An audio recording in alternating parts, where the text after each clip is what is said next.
നേതാക്കന്മാർ പറയുന്നത് പോലെയല്ല എന്നാണ് എനിക്ക് തോന്നുന്നത്. ഓരോ മണ്ഡലത്തിലെ അതാത് സ്ഥാനാർത്ഥികൾക്ക് അറിയാമായിരിക്കുമല്ലോ ആരുടെയൊക്കെ പിന്തുണ വേണം, അല്ലെങ്കിൽ ജയിക്കാൻ ആരൊക്കെ വേണം കൂടെ എന്നുള്ളത്. അപ്പോൾ അവർക്കങ്ങനെ SDP ആയാലും ശരി, ജമാഅത്ത് ആരെയും തള്ളിക്കളയാൻ അവർക്ക് പറ്റില്ല. അപ്പം ഇതിൽ പക്ഷേ SDP-യുടെയും പിന്തുണ സ്വീകരിക്കണോ വേണ്ടതെന്ന് CPM-ൻ്റെ അകത്ത് CPM-നോട് ഈ ചർച്ച വരുമ്പോൾ അതിൽ ഏറ്റവും കൂടുതൽ ഇപ്പോൾ സോഷ്യൽ മീഡിയയിലൊക്കെ വൈറലാവുന്ന അല്ലെങ്കിൽ ചർച്ചയാവുന്നത് മഹാരാജാസിലെ അഭിമന്യുയുടെ വിഷയമാണ്. അപ്പോൾ അഭിമന്യുവിനെ കൊന്ന കേസിൽ അറസ്റ്റിലായത് ക്യാമ്പസ് ഫ്രണ്ട്, പോപ്പുലർ ഫ്രണ്ട് പ്രവർത്തകരാണ് അറസ്റ്റിലായത്. മറ്റേ സൈമൺ ബ്രിട്ടോയുടെ പുസ്തകം തന്നെ എഴുതിയിട്ടുണ്ട്. അതിനകത്തുള്ള വരികളൊക്കെ ഇപ്പോൾ ചർച്ചയായിക്കൊണ്ടിരിക്കുന്നുണ്ട്.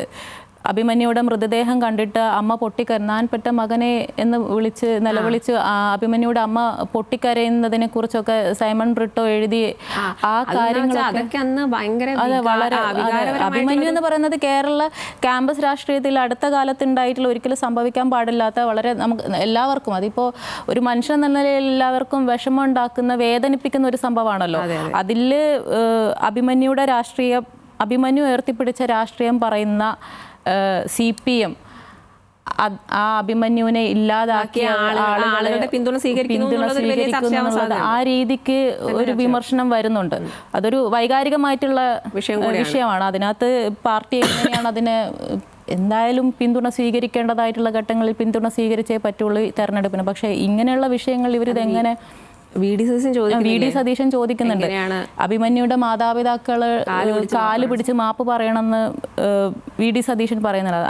അതൊക്കെ ചെന്ന് കൊള്ളുന്ന കുറച്ച് മനുഷ്യരുണ്ട്. അതായത് അഭിമന്യുയുടെ കുടുംബം, അഭിമന്യുവിന്റെ പ്രിയപ്പെട്ട ആളുകൾ, ഇവരൊക്കെ സ്വാഭാവികമായിട്ടും പാർട്ടി അനുഭാവികളും പാർട്ടി പ്രവർത്തകരോ അങ്ങനെ ആരെങ്കിലുമൊക്കെ ആയിരിക്കും. അവരോടൊക്കെ നെഞ്ചിലാണ് ഇത് കൊണ്ടുപോയി തറക്കുന്നത്. അങ്ങനെ ഒരു വിഷയം ഇതിനകത്തുണ്ട്. ആ തരത്തിലുള്ള കമന്റുകളും നമുക്ക് വന്നിട്ടുണ്ട്.